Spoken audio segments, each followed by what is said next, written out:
Good morning, friends. Welcome back to our morning coffee time for Saturday, June the 13th, I believe. So, hope everyone can see and hear me okay. On the technical side, I've had a number of challenges this morning. Things have been less than perfect. So, my apologies to people who tried to join us for morning meditation and chanting. So, I'm not exactly sure what the outcome would have been on your end. So I was able to get the stream going, but then there was no way for me to monitor whether it was working or not. And so I just left it through the meditation. And then when we get to the chanting bit, tried again, and that seemed to crash it or something. So I started a new one, but I don't think anyone found the new chanting stream. And it's quite a challenge to be trying to sincerely do devotional puja, monitoring the audio and all this kind of stuff. So it's definitely a best effort sort of thing. And I take it seriously, but I don't want to suffer over it. Let's put it that way. So we do our best. So how's everyone this morning? Oh, the stream never started for Jay. Okay, that's interesting to hear. Could anyone see the sit at all even? Like everything seemed to be working for that, but then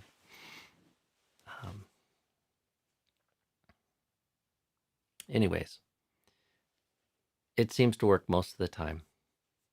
So, and a couple dozen people sometimes make use of it. So I could only see the chanting. Okay, that's interesting. Some people know meditation. Some people know chanting.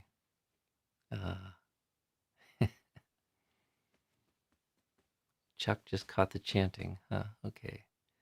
Didn't get either the sit or the chanting. Huh, okay. The deer are playing outside of my window right now. They're just catching my attention.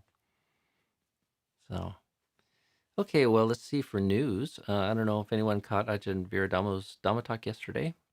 I wasn't able to, but that was on offer yesterday. And then today, there's a Dhamma talk online by Ajahn Suchito. And I believe that's at 1 p.m.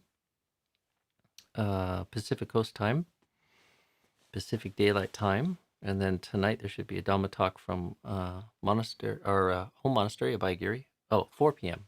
Thank you, Sarah, for correcting me. Carol, 4 p.m. Okay. It's a good thing I don't get paid to do the news. So,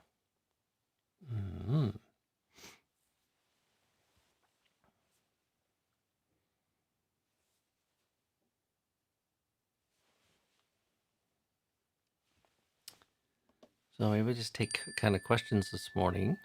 For those who were here yesterday and were interested in some of those versions of the Dhammapada that I was talking about, and also the Pali course, Mahisa, a Sri Lankan person who reviews the talks each night and sends me the time stamps and whatnot, chase down links for almost all of that. So if people were curious about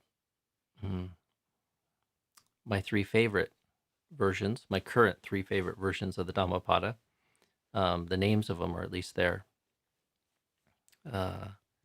in the show description from yesterday. And then also there's the name of the nice little Pali book, if people are interested in studying a little bit of Pali. And also a link to a course based on that Pali book that Bhikkhu Bodhi gave back in 2008, which the audio is still available online for. So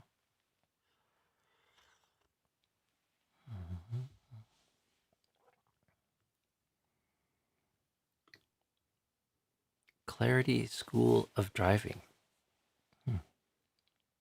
I like that's a nice name. Which hindrance would fear come under? I would.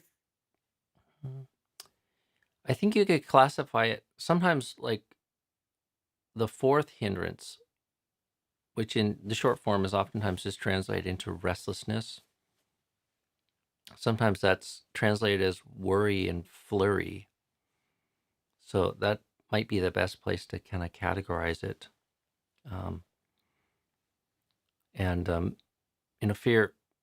Fear doesn't so neatly sort of fit with doubt. But doubt is a bit of a placeholder for delusion if we're going to kind of classify the hindrances into this three-part classification system of greed, hatred, and delusion. So, but I would probably classify it under worry and flurry are the fourth hindrance. So,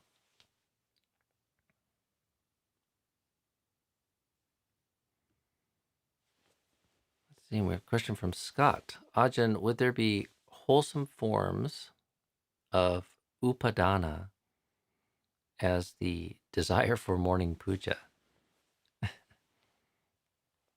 And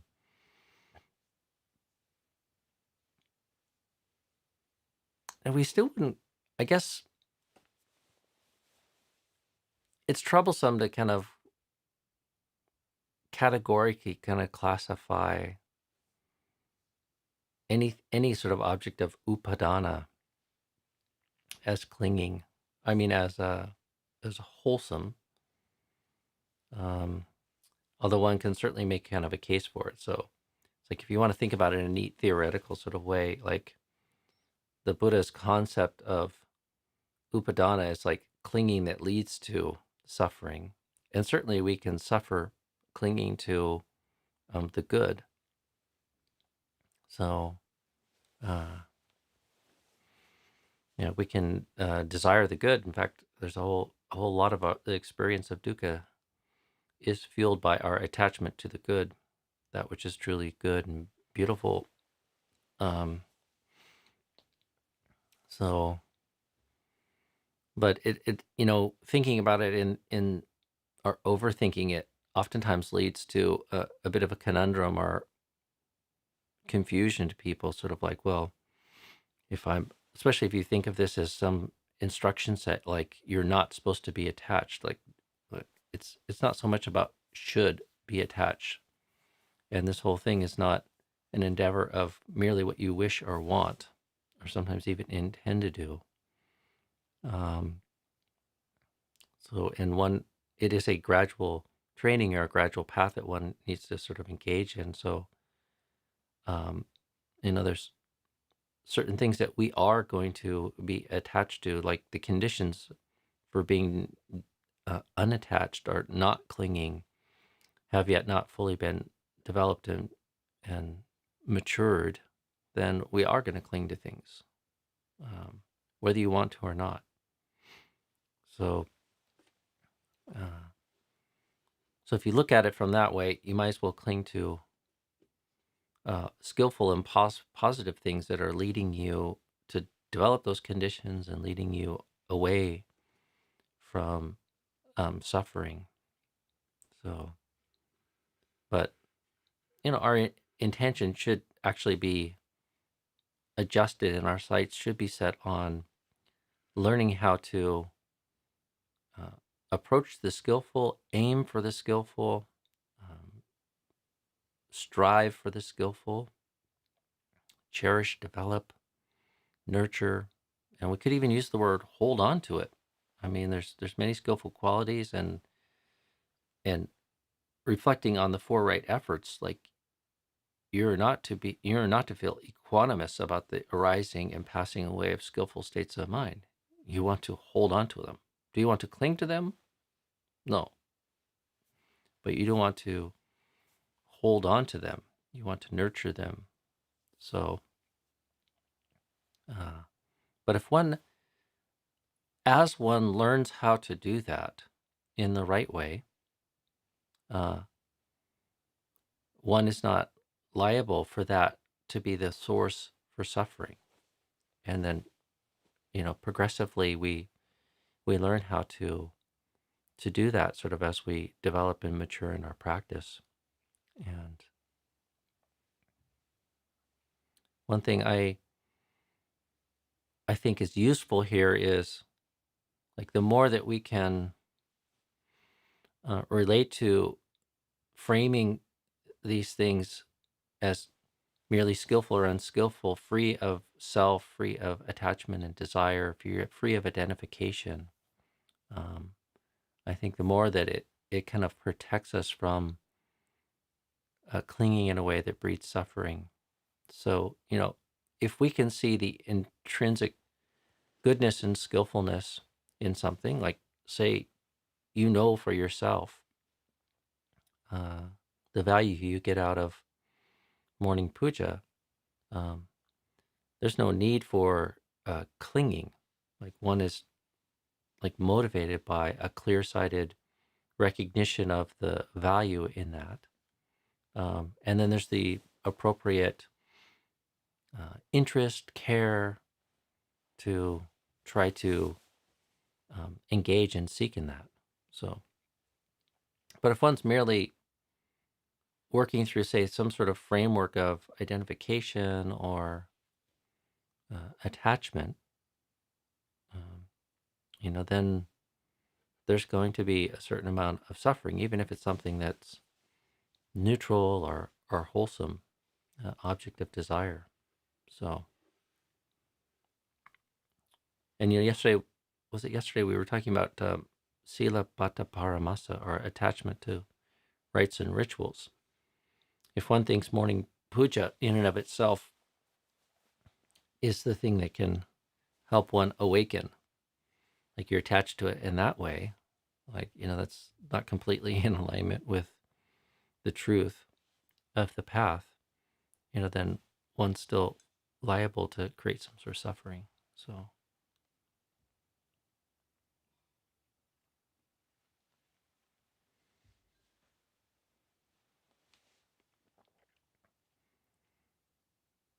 we have to be careful how we use this word desire too.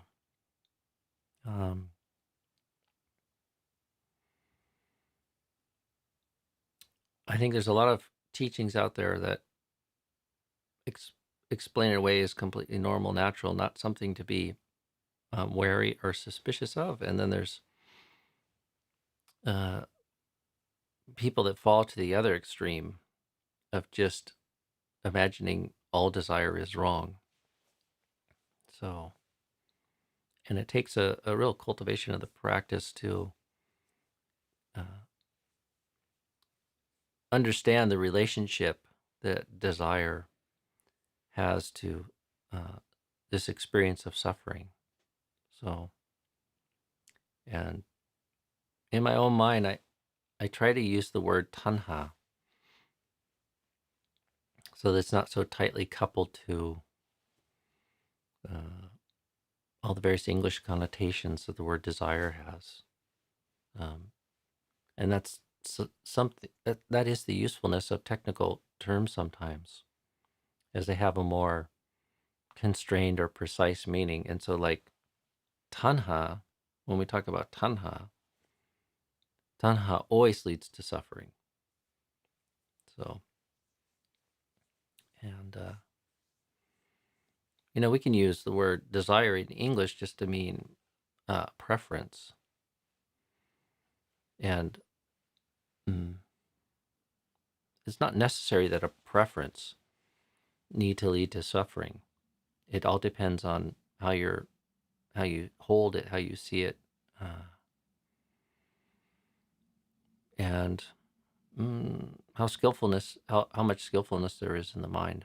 One could have a preference but not be attached, and therefore, if for whatever reason one can't indulge one's preference, there's no sense of suffering. So, but if we use the word tanha, that implies a relationship to the desire, which even could be a preference, that is going to result in suffering. So,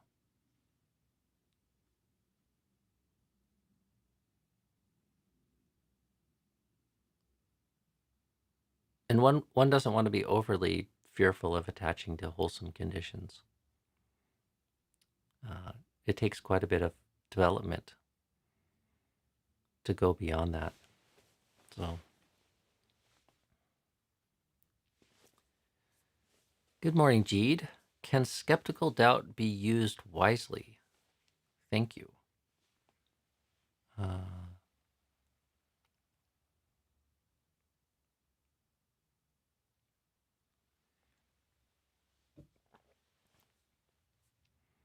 I think so. I mean, the Buddha doesn't. It depends what you mean by skeptical doubt. It's like the good answer to everything is it depends.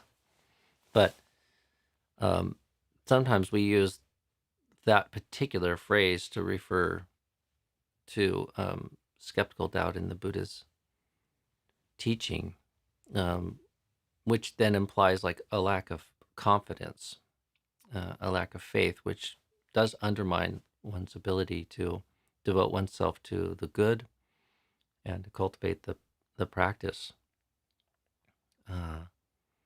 But the Buddha doesn't encourage blind faith either. And, one of the most striking examples of this in the suttas is the Buddha giving a teaching and him turning to Sariputta at the end of the teaching and asking him if he believes that what the Buddha just taught is true. And Sariputta sort of says, not yet. I haven't had a chance to examine it for myself. And the Buddha praises him for not just blindly sort of asserting some belief that what the Buddha said is intrinsically sort of true, which is quite a striking teaching. I mean, this is like Chief's foremost disciple, noted for his wisdom. So if we're talking about skeptical doubt in that way, that might be a very good example of using it wisely. Or one time Ajahn Sudanto gave a talk, and when he was visiting, and he was focusing a lot on just the value that could be had if people could keep clear about what it is that they believe and what it is that they know to be true. And especially in the realm of religion, that could alleviate a whole lot of problems if people stayed really clear about what it is that they have faith in and what it is that they believe to be true and what it is that they actually know to be true. And it's ever since I heard that teaching, it's been something that comes to mind again and again in all kinds of circumstances.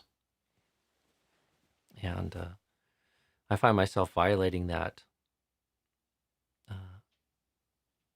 precept or that wise injunction all the time. And it's so easy to mistake what it is that we believe for the truth. And so often, like we're just working with very limited knowledge, or it just feels true, or it's just easy to believe. So one doesn't want to be paralyzed by doubt, though, either. So, there's like some sort of healthy balance between having faith and confidence and hypothesis and strategies, but continuing to sort of pay attention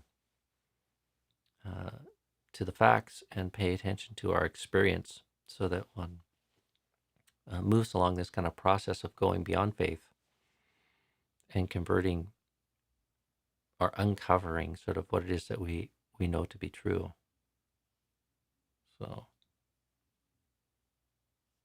I guess the short answer is Yes. Yes.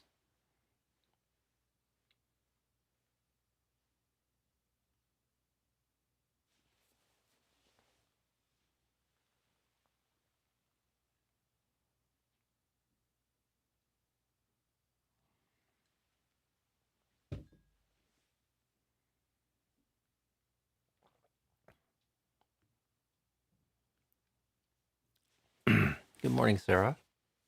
I'm curious what other podcasts you listen to. You've mentioned a couple. Are you willing to share more that you like? Well, I'm not willing to share all of them because some of them are not. Uh, some of them are a bit worldly and maybe not so appropriate. So, for the last year or two, though, I've been a fan of the Making Sense podcast by Sam Harris, and also the app that he developed is interesting. I think meditation apps have a real usefulness, especially for people new to practice. And so I wrote them and asked if I could evaluate that, and they've given me and several other monastic friends I know access to that. So I recently subscribed to the Happiness Lab, um, which I'm trying to remember her name. It's a researcher from Yale that I mentioned maybe a week ago or so.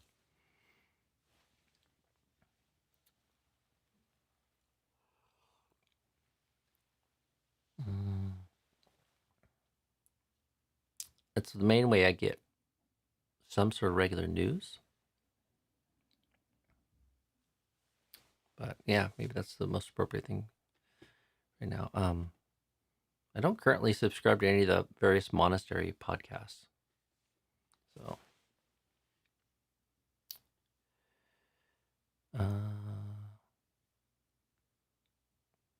Kevin, good morning. Ajahn, what is your sense of how to develop abhaya-dana? Thank you. Well, that concept to me, I mean, the only context that really kind of comes up, I should say, the context that most frequently comes up in my mind is as a byproduct of developing and keeping precepts or practicing the precepts. And it's, of course, most strongly kind of correlated with the first precept, not intentionally taking the life of any living creature. And by practicing that, of course, you're offering safety to other beings. I'd say the more clear and even public that commitment is, maybe the more profoundly you're offering that. But I think even in very subtle and refined ways, if one's really cultivating a strength and not intentionally taking the life of other living creatures, and then that's of course associated with other practices of practicing ahimsa and non-harming, and supported by the practice and cultivation of loving kindness. That creates quite a powerful practice to sort of developing not just the precept and the determination not to cross certain boundaries of harming other beings, but also the mind that doesn't even move in that direction or that way very strongly, and instead is really much more oriented towards goodwill and care and loving kindness, and concern for other living kind of creatures. And I think, if one is able to develop that to a profound level or something, one begins to kind of radiate uh, a kind of sense of safety. So, and I've had the experience living my life as a monk and drawing near various practitioners and teachers or something to sense that. And it's one of the things I treasure most about living in monastic community is everybody is so sincerely uh, committed to the kind of precepts and the standards of our monastic life that it creates a community and a sphere that feels just incredibly safe. It's not that there aren't disagreements. It's not that people don't lose their cool or have arguments or um, sometimes um, don't dislike one another even for various reasons. But there's such a strong kind of commitment to not harming and not speaking in harmful ways and not acting in harmful ways. And there's even precepts against a threatening gesture, like for one monk to sort of shake his fist or like hold his hand up, signaling like I'd like to slap you, is a violation of our precepts. And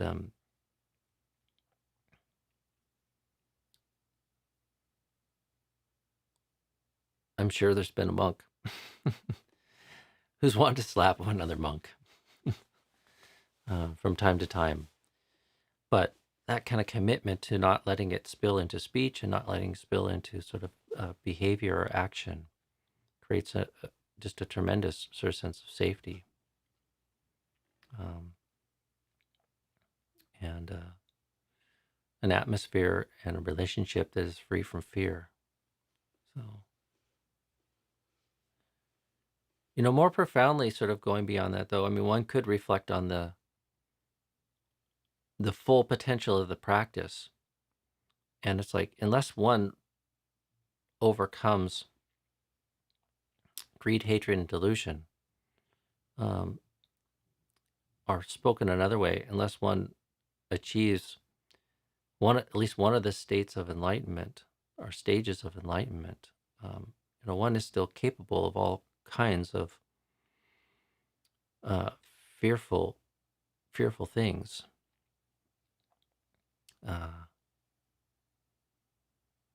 So, the perfection of abhaya-dana really would be the perfection of the path, like really eradicating the root causes of greed, hatred, and delusion.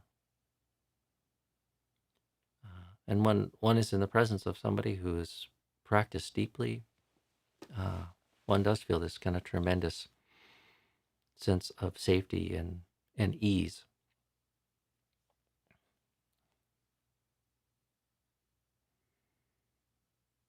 And it's really a beautiful concept. We can relate to precepts in a very different way, and we can even relate to our practice in a very different way. But this is a wonderful precept.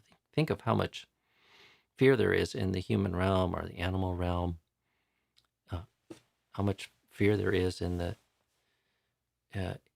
on Earth, this place that we inhabit. And think what a gift it would be to contribute to lessening the amount of fear that one might experience and becoming one who is truly safe.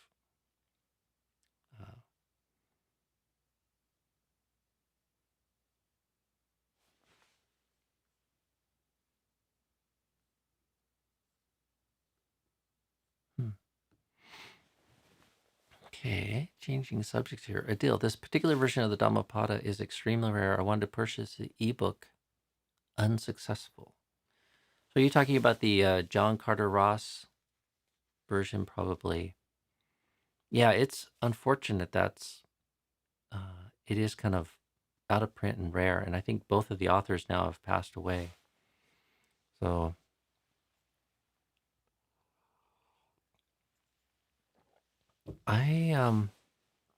it might depend on your region, Adil, for the ebook, but somebody had gifted me some Amazon books a while back, and I was able to get an ebook through the American Amazon store of that particular version of the Dhammapada, and it was lacking some of the stuff that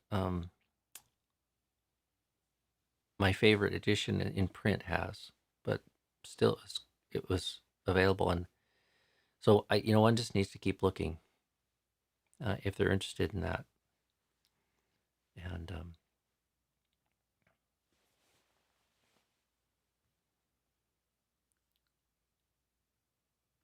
I found various versions out there. So, okay, well, I think I'm going to leave it at that today. I see there is.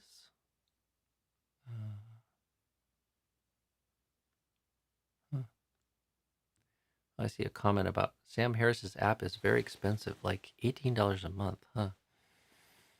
Yeah, I don't think it is a money grab. I think he's not developing it himself. He has a team of people working on it. So, and he's been very explicit that he doesn't want money to be an object. So, if you can't afford that, you can write them. So, but if it's not worth it for people, there are plenty of resources out there. So,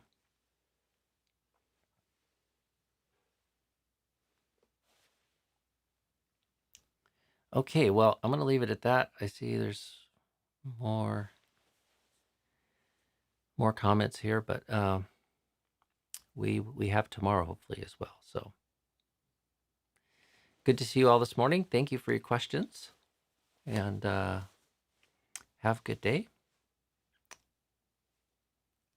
Go out and cultivate the gift of the abhaya-dana for self and others. You're also a danger to yourself. And if you can fix that, you will have a gift to give to others. So, okay, be well, friends. See you tomorrow morning.